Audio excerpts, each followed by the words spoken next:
வணக்கம். வாசுதேவன், சேர்மேன், ஆத்மா social welfare trust மற்றும் ஃபிஜிபியூர் குரூப் ஆஃப் கம்பெனிஸ், திருப்பூர். இந்த வீடியோ நமது வாடிக்கையாளருக்கான ஒரு முக்கியமான ஒரு வீடியோ. ஸ்கிப் பண்ணாம பாருங்க. நமது நிர்வாக பொறுப்பில் இருந்த ஒரு குரூப் வெளியே போயிருக்காங்க. வெளியே போனது மட்டும் இல்லாம அவர்கள் வாடிக்கையாளர்களுக்கெல்லாம் போன் பண்ணி தவறான தகவல்களை கொடுத்து கம்பெனியின் மீது அவப்பெயரை ஏற்படுத்தும் வகையில் செயல்பட்டு கொண்டிருக்கிறார்கள் என்பதை அறிந்தோம். நமது நிறுவனம் மக்களுக்கான நிறுவனம். உங்களுக்கான தொழில் வாய்ப்புகளை உருவாக்கி கொடுத்து நம்ம செயல்படுத்தி கொண்டிருந்தாலும் அதிகப்படியான இயந்திரங்கள் புக்காய் இருக்கிறதுனால அவர்கள் அதை சரியாக கையாளாததுனால சில சிரமங்கள் வாடிக்கையாளர்களுக்கு ஏற்பட்டது. அதையெல்லாம் சரி செய்யும் விதமாக இப்ப ஆட்களை அதிகப்படுத்தி ப்ரொடக்ஷன் அதிகப்படுத்தி நம்ம டெலிவரி கொடுத்துட்டு இருக்கோம். ஆனாலும் வெளியே போனவங்க எல்லாம் ஏதோ அவர்கள் தான் கம்பெனியை தாங்கி பிடிச்சிட்டு இருந்த மாதிரியும், அவர்கள் இல்லைன்னா இந்த கம்பெனியே நடக்காது அப்படிங்கிற மாதிரி தவறான தகவலை வாடிக்கையாளர்கள் எல்லாம் கூப்பிட்டு ட்ரிகர் பண்ணிட்டே இருக்காங்க. அதனால வாடிக்கையாளர்கள் நேரடியா வந்து சந்தித்து விளக்கம் கேட்டுட்டு இருக்காங்க. இந்த தருணத்தில் நான் சொல்லக்கூடிய ஒரே ஒரு விஷயம் என்ன அப்படின்னு கேட்டா, நமது நிறுவனம் ஒரு 34 ஆண்டு கால குழுமம். இங்க வேலைக்கு வந்தவங்க எல்லாருமே 1 வருஷம் 2 வருஷம் 3 வருஷம் அப்படி இருந்தவங்க தான். அவங்களுடைய செயல்பாடுகள் திருப்திகரமா இல்லை அப்படிங்கிறதுக்காக அவங்கள நம்ம வெளியெடுக்கிறோம். ஆனால் அவர்கள் வாடிக்கையாளருக்கு போன் பண்ணி உங்களுக்கு புக்கிங் இருக்குது, நீங்க எதுக்கு போயிருக்கோம் கேட்டுக்குங்க, மிஷின் வராம போயிட்டா என்ன பண்ணுவீங்க, போயிட்டு பணம் வாங்கிக்கிங்க, அவர் பொறுத்த வரைக்கும் இனிமேல் பண்ண மாட்டாரு, இப்படியெல்லாம் தவறான தகவல்களை கொடுத்து பரபரப்பு உண்டாக்குறாங்க. வாடிக்கையாளர் நண்பர்களுக்கு இந்த தருணத்தில் நான் சொல்லக்கூடிய விஷயங்கள், ஒரு நிறுவனம் என்பது ஒரு பெரிய கட்டமைப்பு. அது ஒரு பல்வேறு நபர்களால் நம்ம உருவாக்கி அதை செயல்படுத்திட்டு இருக்கோம். கடந்த 5 ஆண்டுகளாக தமிழ்நாட்டுல இந்த பனியன் துணியிலிருந்து நூல் வேஸ்ட் பிரித்தெடுக்கிறதுல இருந்து cone winding, tube winding, UPVC, plastic தொழில், எல்லா தொழிலையுமே நான் செயல்படுத்தினதுல லாப நோக்கம் அப்படிங்கிறத விட சர்வீஸ் நோக்கம் அப்படிங்கிறத செய்யறோம். பல்வேறு நிறுவனங்கள் இயந்திரத்தை விற்கிறாங்க.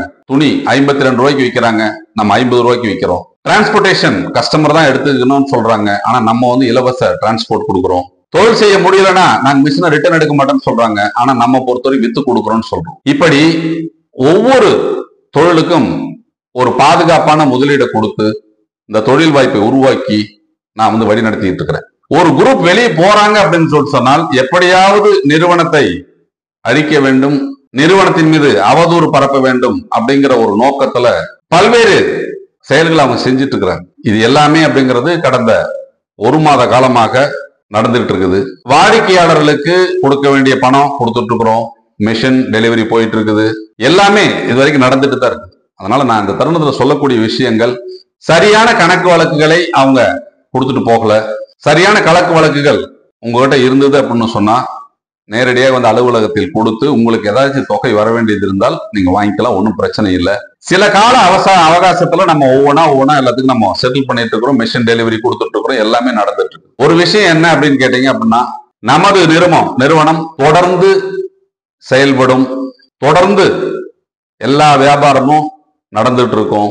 வாடிக்கையாளர்கள் முன்பு ஏதாவது சிரமம் அவர்கள் அனுபவித்திருந்தால் அந்த சிரமங்கள் களையப்பட்டு எளிதாக அவர்கள் தொழில் செய்வதற்குண்டான வாய்ப்புகள் உருவாக்கப்படும். ஏன்னா முன்னாடி இருந்த மேனேஜ்மெண்ட் பார்த்தவங்க என்ன பண்ணாங்கன்றது தெரியாது. ஆனால் இப்போது நேரடி கண்காணிப்பில் இதை நான் பார்க்க போறதுனால சிரமம் இல்லாமல் வாடிக்கையாளர்களுக்கு இயந்திரங்கள் செல்ல வேண்டும், இயந்திரத்திற்கு தேவையான ரா மெட்டீரியல் போகணும், அவர்கள் திருப்பி கொடுக்கும் அந்த மெட்டீரியல் பைபேக் கரெக்டா ஆகணும், குறித்த நேரத்தில் பணம் போகணும். இதெல்லாம் பொறுத்த வரைக்கும் நம்ம சிஸ்டம் பண்ணி கிளியர் பண்ணிட்டு இருக்கிறோம். அதனால தவறான தகவல்களை தினமும் அவங்களுக்கு முழு நேரமா வெளியில போயிட்டு உட்காந்து போன் பண்ணி ஒவ்வொருத்தருக்கும் அவங்க சொல்லிட்டு இருக்கிறாங்க. இந்த வாடிக்கையாளர்கள் நேரடியா என்கிட்ட கேட்கறாங்க, சார் அவங்க போன் பண்ணி இப்படி சொன்னாங்க, உங்களை போய் பார்க்க சொன்னாங்க, உங்களை போய் அப்படி கேட்க சொன்னாங்க அப்படிங்கிறது. அதனால நமது வாடிக்கையாளருக்கு நான் சொல்லக்கூடிய விஷயங்கள், நம்பிக்கை, அதை நாம முழு மனசோட வைங்க. நமது நிறுவனம் உங்களுக்கான சேவையை தொடர்ந்து செய்யும். உங்களுடைய ஒத்துழைப்புடன் இந்த எதிரிகளின் சூழ்ச்சியை நான் வெல்ல வேண்டும். இந்த துரோகிகள் அவர்களால் எந்த அளவுக்கு அப்படி நம்ம கம்பெனி மூலம் அவங்க வருமானத்தை சம்பாதிச்சிருந்தாலும், வருமானத்தை அவர்கள் ஈட்டி இருந்தாலும், இன்று அந்த நிறுவனத்தையே பொறுத்த வரைக்கும் காலி பண்ணணும் அப்படிங்கிற நோக்கத்துல தேவையில்லாத செயல்களை எல்லாம் அவங்க செஞ்சுட்டு இருக்கிறாங்க. ஆனா நமது நிறுவனம் எல்லாமே எதிர்கொள்ளும். வாடிக்கையாளர்கள் புக் பண்ணி இருக்கிறவங்களுக்கு மிஷின் போகும், வேண்டான்னு சொல்பவர்களுக்கு பணம் கொடுத்துட்டு இருக்கிறோம். எல்லாமே தொடர்ந்து நடக்கும். ஆனா நீங்க பயப்பட வேண்டிய அவசியம் இல்லை. ஆத்மா தொண்டு நிறுவனம் மக்களுக்கான நிறுவனம் உங்களில் ஒருவராக இருந்து இந்த சூழ்நிலையை வென்று உங்களுக்கு தேவையான தொழில் வாய்ப்பை உருவாக்கி எதிர்வரும் காலத்தில் எந்த சிரமமும் இல்லாமல் நீங்கள் தொழில் செய்ய வழிநடத்த வேண்டும் என்ற நோக்கத்தில் நமது செயல்பாடுகள் இருக்கும். அதனால எந்த விதமான பதட்டமும் இல்லாம கொஞ்சம் ஸ்டாஃப் கிட்ட டீடைல்ஸ் கொஞ்சம் கோஆபரேட் பண்ணுங்க. கொஞ்சம் பொறுமையா பேசி விஷயத்த சொன்னீங்க அப்படின்னு சொன்னால் உங்களுக்கு தேவையான உதவிகளை செய்து உங்களுக்கு சேர வேண்டிய பணமாக இருந்தாலும் இயந்திரமாக இருந்தாலும் பொருளாக இருந்தாலும் வந்து சேர்வதற்கு உண்டான வாய்ப்புகளை உருவாக்கி கொடுக்கிறோம். உங்கள் ஒத்துழைப்புடன் என்றும் எங்கள் பயணம் தொடரும். நன்றி, வணக்கம்.